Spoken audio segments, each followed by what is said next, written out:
ಕಾಶ್ಮೀರದಲ್ಲಿ ಈಗ ಮತ್ತಷ್ಟು ಉಗ್ರ ದಾಳಿಯಾಗುವ ಸಾಧ್ಯತೆಗಳು ಕಂಡು ಬರ್ತಾ ಇದೆ. ಹೀಗಾಗಿ ಜಮ್ಮು ಕಾಶ್ಮೀರಕ್ಕೆ ಗುಪ್ತಚರ ಇಲಾಖೆ ಅಲರ್ಟ್ ಸೂಚಿಸಿದೆ. ಜಮ್ಮು ಕಾಶ್ಮೀರದಲ್ಲಿ ಸ್ಲೀಪರ್ ಸೆಲ್ಗಳು ಆಕ್ಟಿವ್ ಆಗಿದೆ. ಕಾಶ್ಮೀರದ ಅರ್ಧದಷ್ಟು ಪ್ರವಾಸಿ ತಾಣಗಳನ್ನು ಬಂದ್ ಮಾಡಲಾಗಿದೆ. 87 ಪ್ರವಾಸಿ ತಾಣಗಳ ಪೈಕಿ 48 ತಾಣಗಳು ಬಂದ್. ಗುಪ್ತಚರ ಇಲಾಖೆಯ ಸೂಚನೆಯ ಮೇರೆಗೆ ಹೈ ಅಲರ್ಟ್. ಅಮರ್ ಅಬ್ದುಲ್ಲಾ ಸರ್ಕಾರದಿಂದ ಕಟ್ಟುನಿಟ್ಟಿನ ಕ್ರಮ. ಈಗಾಗಲೇ ಗುಪ್ತಚರ ಇಲಾಖೆ ಸೂಚನೆಯನ್ನ ಕೊಟ್ಟಿದೆ. ಆ ಸೂಚನೆಯ ಮೇರೆಗೆ 87 ಪ್ರವಾಸಿ ತಾಣಗಳ ಪೈಕಿ 48 ತಾಣಗಳು ಜಮ್ಮು ಕಾಶ್ಮೀರದಲ್ಲಿ ಬಂದ್. ಮತ್ತಷ್ಟು ಉಗ್ರ ದಾಳಿಯಾಗೋ ಸಾಧ್ಯತೆಗಳು ಕಂಡು ಬರ್ತಾ ಇದೆ. ಆ ಹಿನ್ನೆಲೆಯಲ್ಲಿ ಗುಪ್ತಚರ ಇಲಾಖೆಯ ಸೂಚನೆಯ ಮೇರೆಗೆ ಹೈ ಅಲರ್ಟ್. ಯಾಕಂದ್ರೆ ಸ್ಲೀಪರ್ ಸೆಲ್ಗಳು ಆಕ್ಟಿವ್ ಆಗಿದೆ ಕಾಶ್ಮೀರದಲ್ಲಿ.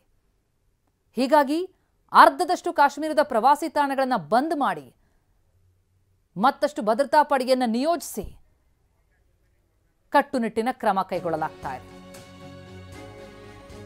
ನಾಳೆ ಮಹತ್ವದ ಸಭೆ ಕರೆದಿದ್ದಾರೆ ಪ್ರಧಾನಿ.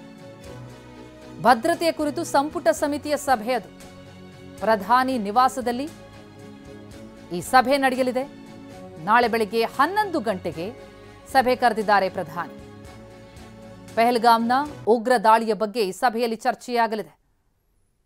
ನಾಳೆ ನಡೆಯಲಿರುವಂತಹ ಸಭೆ ಇದು. ಒಂದು ಕಡೆ ಗಡಿಯಲ್ಲಿ ಭದ್ರತೆ ಹೆಚ್ಚಿಸಲಾಗಿದೆ. ಕಾಶ್ಮೀರದಲ್ಲಿ ಸ್ಲೀಪರ್ ಸೆಲ್ಗಳು ಆಕ್ಟಿವ್ ಆಗಿದೆ ಎನ್ನುವಂತಹ ಸೂಚನೆಯ ಮೇರೆಗೆ ಪ್ರವಾಸಿ ತಾಣಗಳನ್ನು ಬಂದ್ ಮಾಡಿ ಭದ್ರತೆಯನ್ನು ನಿಯೋಜಿಸಲಾಗಿದೆ. ಈ ಬೆನ್ನಲ್ಲೇ ನಾಳೆ ಭದ್ರತೆ ಕುರಿತು ಸಂಪುಟ ಸಮಿತಿಯ ಸಭೆಯನ್ನು ಕರೆದಿದ್ದಾರೆ. ಪ್ರಧಾನಿ ನಿವಾಸದಲ್ಲಿ ಸಭೆ ನಡೆಯಲಿದೆ. ಮಹತ್ವದ ಸಭೆ. ಬೆಳಗ್ಗೆ 11 ಗಂಟೆಗೆ ನಾಳೆ ಈ ಸಭೆ ನಡೆಯುತ್ತೆ ಪ್ರಧಾನಿ ನಿವಾಸದಲ್ಲಿ.